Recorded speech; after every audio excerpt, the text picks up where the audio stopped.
안녕하세요. 오늘은 1974년 3월 9일에 있었던 한 강연 질의응답 기록을 좀 살펴보려고 합니다. 이게 영성이라든지 또 당시 아주 뜨거웠던 유리 갤러 현상, 그리고 뭐랄까 현대 사회에 대한 굉장히 독특한 시각이 담겨 있더라고요. 당신이 좀 궁금해 하실 만한 그런 지점들을 짚어 보겠습니다. 네, 맞습니다. 이 자료가 정보를 좀 빨리 얻으면서도 아! 하고 뭔가 탁 깨닫는 그런 순간을 원하시는 당신께는 꽤 흥미로울 거예요. 특히 그 유리 갤러 현상에 대한 분석, 이게 좀 남다르고요. 또 인간 내면 성찰에 대한 이야기가 이제 중심이 됩니다. 그렇죠. 단순히 정보 나열하기보다는 이 강연자의 시각이 오늘날 우리에게 어떤 의미가 있을까? 이걸 좀 같이 탐색해보는 그런 시간이 되면 좋겠습니다. 자, 그럼 바로 본론으로 들어가 볼까요? 네, 이 강연자가 현대사회를 마음 상실의 시대다 이렇게 규정을 해요. 이거 꽤 강한 진단인데요. 네, 그렇죠. 그 기업 임원들 대상으로 강연했던 경험을 예로 들더라고요. 들어보니까 처음에는 좀 냉담하고 약간 저항감? 이런 걸 보이던 사람들이 있었는데 결국에는 자신의 삶, 일, 가족 문제 이런 걸 돌아보면서 그 내면에 쌓였던 부정적인 생각이나 감정들 있잖아요. 네네. 강연자는 이걸 검은 구름이라고 표현했는데 그런 게 싹 거치는 경험을 했다는 겁니다. 이게 물질적인 성공에 가려진 그 마음의 중요성, 이걸 딱 보여주는 일화죠. 그 지점이 결국 강연자가 속했던 그 GLA라는 단체의 가르침하고도 연결이 되는 거군요. 맞습니다. 앞으로는 이 마음 중심의 경영, 또 삶의 방식, 이게 중요해질 거고, 이 가르침이 꼭 회원이 아니더라도 많은 사람들한테 영향을 주고 있다, 이렇게 언급을 하더라고요. 네, 바로 그 마음의 중요성을 막 강조하던 중에 청중들의 관심이 자연스럽게 당시 최고 화제였던 유리 갤러에게로 넘어간 거죠. 그 숟가락 구부리기나 시계 멈추고 가게 하는 그런 능력들, 거기에 대한 질문이 나온 거예요. 1974년이면 정말 전 세계적으로 센세이션이었을 텐데. 그쵸? 그럼요. 근데 강연자는 이 현상을 어떻게 봤나요? 초능력이라고 봤나요? 강연자는 유리 갤러의 능력이 우리가 흔히 생각하는 그런 초능력이 아닐 수도 있다, 이렇게 보면서 두 가지 설명을 제시합니다. 두 가지나요? 네, 일단 첫 번째는 정신 집중, 그러니까 상념의 힘으로 물질에 영향을 미치는 것. 이게 특별한 능력이라기보다는 어느 정도는 누구나 할 수 있는 거 아니냐는 거예요. 네, 누구나. 네, 강연자 본인도 커피 스푼 정도는 그냥 쉽게 구부렸다 이렇게 주장을 하면서요. 생각이 물질을 만든다. 즉, 상념은 물을 만들어낸다. 샹녜누아 모노트그리다스. 이런 개념을 바탕으로 한 설명입니다. 아니, 강연자 본인이 스푼을 구부렸다는 것도 좀 놀라운데 이게 첫 번째 설명이라면 두 번째는 그럼 더 파격적인가요? 훨씬 더 그렇습니다. 이런 현상이 당시 강연자의 그 영적인 세계관에 나오는 부정적인 존재들 있잖아요.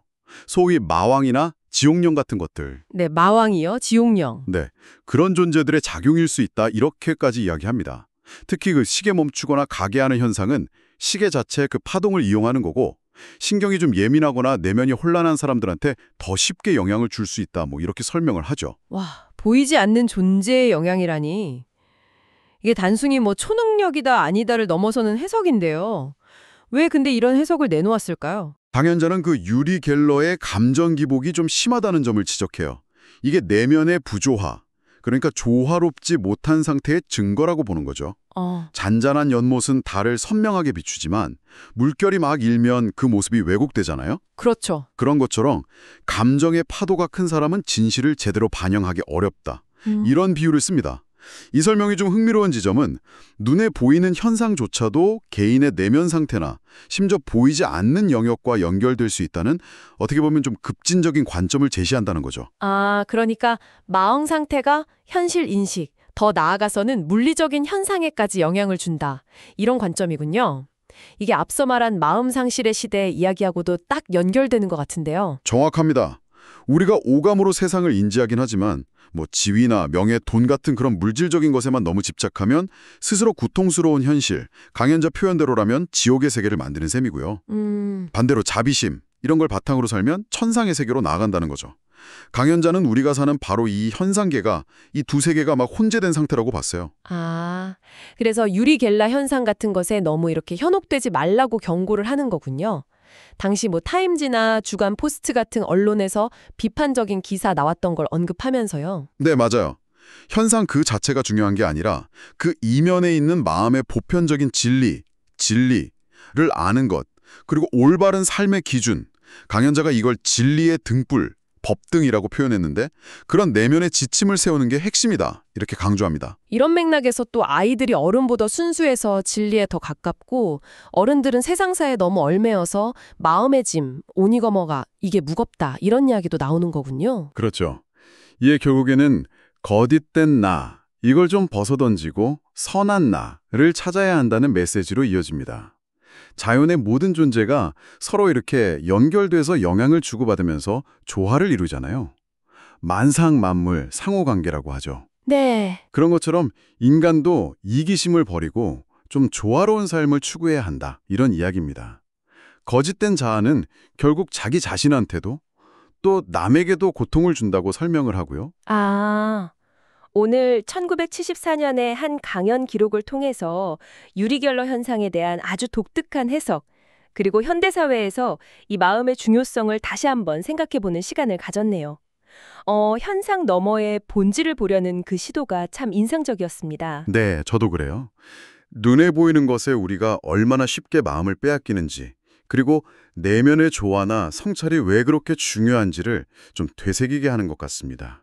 강연자의 이런 관점이 당신에게도 어떤 식으로든 좀 생각할 거리를 던져주었기를 바랍니다. 마지막으로요. 이 자료에서는 아주 짧게 언급되고 지나갔지만 강연자가 분신이나 동물령 같은 존재가 물체를 움직인다거나 하는 어떻게 보면 더 불가사의한 현상에 대해서도 이야기를 했거든요. 네, 그런 내용도 있었죠. 만약에 숟가락 구부리기 같이 비교적 단순해 보이는 현상조차도 정신 집중의 결과거나 혹은 보이지 않는 존재의 영향으로 설명될 수 있다면 어쩌면 우리 일상의 생각이나 행동들 그 이면에는 아직 우리가 전혀 인식하지 못하는 어떤 잠재력 혹은 미지의 영향력이 작용하고 있을 가능성 이런 것에 대해서 한번 잠시 숙고해 보시는 건 어떨까요? 이것이 당신의 생각을 좀 더 확장하는 그런 계기가 되기를 바라봅니다.